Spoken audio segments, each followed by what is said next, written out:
നമസ്കാരം. ഇന്നത്തെ മാത്സ് ക്ലാസ്സിലേക്ക് എല്ലാവർക്കും സ്വാഗതം. ഇന്ന് നമ്മൾ റോമൻ സംഖ്യയെ പരിചയപ്പെടാൻ പോകുന്നു. റോമൻ സംഖ്യ എന്ന് വെച്ചാൽ അക്കങ്ങളെ റോമൻ ആയിട്ട് എഴുതാറുണ്ട്. ഈ ഒന്നിനെ എങ്ങനെയാണ് നമ്മൾ റോമൻ ലിപിയിൽ എഴുതുന്നത്? അതല്ലേ ഇങ്ങനെയാണ്. രണ്ടിനെയോ ഇങ്ങനെ. അപ്പൊ മൂന്നിനെയോ ഇവിടെ ഒരു വരയും കൂടെ കൊടുത്താൽ മാത്രം മതി. മനസ്സിലായോ? പക്ഷെ നാലിനൊരു വ്യത്യാസം വരുന്നു. എന്താ? നമുക്കറിയാം ഇതെന്താണ്. അഞ്ചിനെ നമ്മൾ പി ആയിട്ടാണ് റോമൻ അക്ഷരത്തിൽ എഴുതുന്നത്. അപ്പോൾ ഈ ബി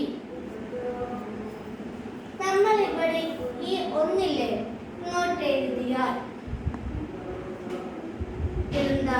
നാലാണ് എന്ന് വെച്ചാൽ ഇവിടെ ഈ ഒന്ന് എഴുതുന്നത് എന്ന് വെച്ചാൽ നമ്മൾ എന്താ ഈ അഞ്ചിന് ഒന്ന് മൈനസ് ചെയ്യുകയാണ് എന്നാണ് എന്താ അറിയപ്പെടുന്നത്.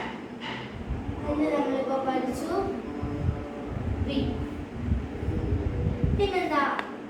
ആറിന് ഒരു വ്യത്യാസമുണ്ട്. എന്താണ്? അതെ, ഓരോരുത്തർക്ക് പറയുന്നുണ്ട് ആൻസർ. ഇവിടാണ് ഈ നമ്മുടെ ഈ വലത് വശമില്ലേ, ഈ വലത് വശത്ത്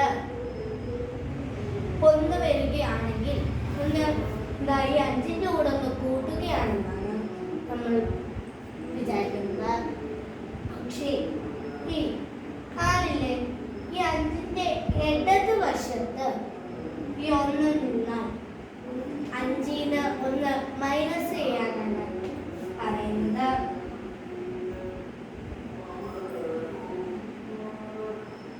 ഏഴ് ഇങ്ങനെയാണ് എഴുതുന്നത്.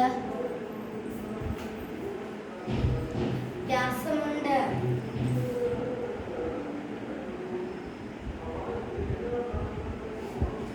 ഇതെന്താണ്? ആറ്. ഇതിലൂടെ ഇവിടെ ഒരു വരയും ഇട്ടാൽ ഏഴാകില്ലേ?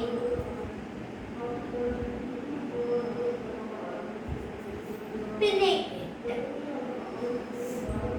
എന്താ?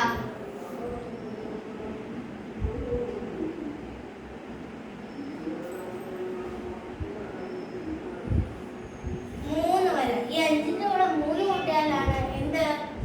8 കിട്ടുന്നത് അല്ലേ? പക്ഷേ 9 പിന്നെയും വ്യത്യാസം. നമുക്കറിയാം 10 ഇങ്ങനാണ് അല്ലേ? 10 ആണിത്. എക്സ് എന്ന് പറഞ്ഞാൽ 10 ആണ്. 30 വരെ എക്സ് ഇങ്ങനല്ലേ?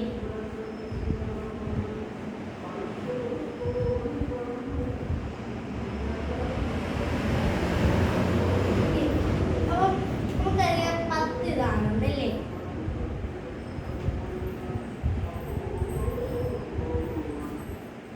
നമുക്കറിയാം 10 ഇതാണ്.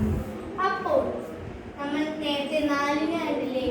അതുപോലെ തന്നെ ഇവിടെ 10നെ എഴുതുക, എക്സിനെ എഴുതുക, എന്നിട്ട് 1 മൈനസ് എഴുതുക.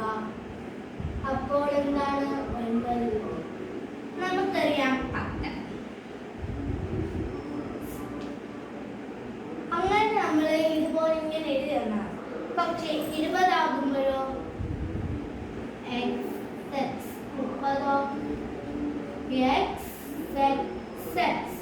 അപ്പോൾ നിങ്ങൾക്ക് ഇത് ഇത്രയും മനസ്സിലായ സ്ഥിതിക്ക് ഞാൻ നിങ്ങൾക്കൊരു നമ്പർ ഇട്ടിരിക്കുകയാണ്. നമ്മുടെ ഈ വർഷമില്ലേ 2025